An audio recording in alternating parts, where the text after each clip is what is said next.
Hello दोस्तों, आपका स्वागत है शिव महापुराण की कथा में। आज हम जानेंगे ज्योतिर्लिंग की कथा। की कथा। पहला ज्योतिर्लिंग है सोमनाथ ज्योतिर्लिंग। ज्योतिर्लिंग के प्रादुर्भाव की एक पौराणिक कथा प्रचलित है। कथा के अनुसार राजा दक्ष ने अपनी 27 कन्याओं का विवाह चंद्रदेव से किया था। 27 कन्याओं का पति बनकर देव बेहद खुश थे। सभी कन्याएं भी इस विवाह से प्रसन्न थी। इन सभी कन्याओं में चंद्रदेव सबसे अधिक रोहिणी नामक कन्या पर मोहित थे। जब यह बात दक्ष को मालूम हुई तो उन्होंने चंद्रदेव को समझाया, लेकिन कोई लाभ नहीं हुआ। उनके समझाने का प्रभाव यह हुआ कि उनकी आसक्ति रोहिणी के प्रति और अधिक हो गई।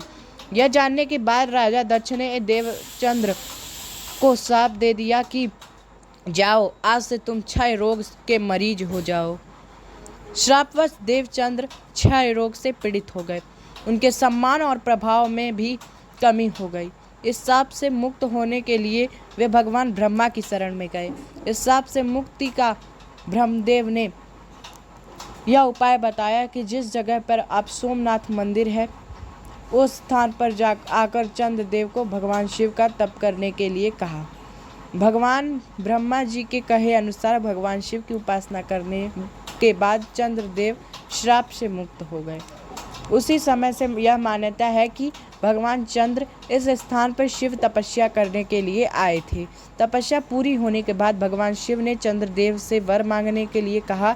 इस प्रकार चंद्रदेव ने वर मांगा कि हे भगवान, आप मुझे इस श्राप से मुक्त कर दीजिए और मेरे सारे अपराध क्षमा कर दीजिए।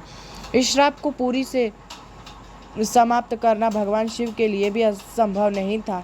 मध्य का मार्ग निकाला गया कि एक माह में जो पक्ष होते हैं, एक शुक्ल पक्ष और कृष्ण पक्ष, एक पक्ष में उनका यह श्राप नहीं रहेगा, परंतु इस पक्ष में इस श्राप से ग्रस्त रहेंगे। शुक्ल पक्ष और कृष्ण पक्ष में एक पक्ष में बढ़ते हैं, दूसरे में घटते जाते हैं।